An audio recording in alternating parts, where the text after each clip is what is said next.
전국 의대 교수들이 오늘 휴진에 들어간 가운데 대한의사협회가 윤석열 대통령을 향해 증원 백지화 결단을 내려달라고 촉구했습니다.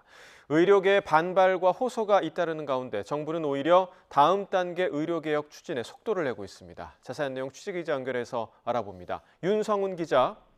네, 사회부입니다. 네, 이면택 대한의사협회장의 어조가 더 강해지고 있네요. 의대 증원 백지화를 촉구했죠? 네, 이면택 의협회장은 기자회견을 통해 윤석열 대통령의 의대 증원과 필수 의료 패키지 백지화 결단을 내려달라고 촉구했습니다.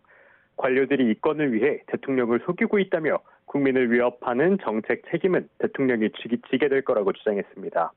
백지화를 결단해주면 필수 의료 위기 해결 논의에 진지하게 임하겠다고 호소했습니다. 부디 오늘이라도 국민들을 위해 큰 결단을 내리셔서 국민들의 눈물을 닦아주시기를 부탁드립니다. 대통령을 향해 백지화를 촉구하는 동시에 의협은 증언에 대한 과학적 근거가 없다며 재판부에 집행정지 인용을 호소하는 탄원서를 냈습니다. 의사수 왜곡을 막아달라며 의사와 의대생, 학부모 등 42,200여 명이 동참한 탄원서를 제출한 겁니다. 앞서 의대 교수 2,997명도 어제 과학적 근거와 절차적 정당성이 없는 정책은 철회돼야 한다며 재판부에 탄원서를 제출했습니다. 오늘 정부의 증거자료 제출이 예정된 가운데 의사단체들은 집행정지 심리를 맡은 재판부가 제동을 걸어주길 호소한 겁니다. 의대 교수들도 증언에 맞서 오늘 전국적으로 휴진에 들어갔습니다. 앞서 일부 병원 차원에서만 2차례 휴진이 진행됐지만 이번에는 전국 단위로 확대됐습니다. 네, 의대 교수들의 휴진 등 잇따른 반발에 정부는 어떤 입장입니까? 중앙재난안전대책본부는 휴진 상황에 대해 일부 불편은 있으나 큰 혼란은 없다고 밝혔습니다. 또 우려와 반발이 컸던 외국 의사 도입은 당장 추진하는 건 아니라며 속도 조절을 시사했습니다. 그러나 만일의 사태에 대비하기 위해 외국 의사가 국내에서 의료 행위를 할 수 있도록 제도를 손보겠다며 추진 의사는 분명히 했습니다. 또 오늘 법원에서 요구한 모든 자료를 충실하게 제출하겠다는 입장을 다시 밝혔습니다.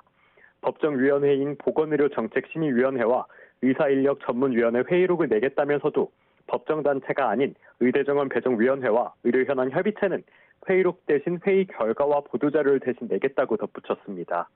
의사단체들의 불참 속 대통령 직속 의료개혁특별위원회도 2차 회의를 열고 의료개혁 안건을 확정했습니다. 그동안 상급 종합병원과 동네 의원이 서로 경쟁하는 기형적 구조가 고착화한 것으로 보고 이를 개선하기로 했습니다. 상급 종합병원은 전문의 중심으로 중증 진료에 집중하도록 하겠다는 겁니다.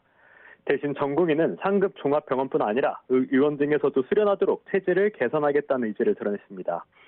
이를 위해 의료 인력과 전달 체계 등 4개의 전문위원회를 구성해 논의를 이어가겠다고 설명했습니다. 의료계는 거듭 증원 백지화를 촉구하고 정부는 의사를 대체할 방안을 찾으며 평행선이 이어지는 상황입니다. 결국 중차대한 의대 증원 정책이 사법부가 어떤 결정을 내리는지에 따라 향방이 갈릴 것이라는 전망이 나옵니다.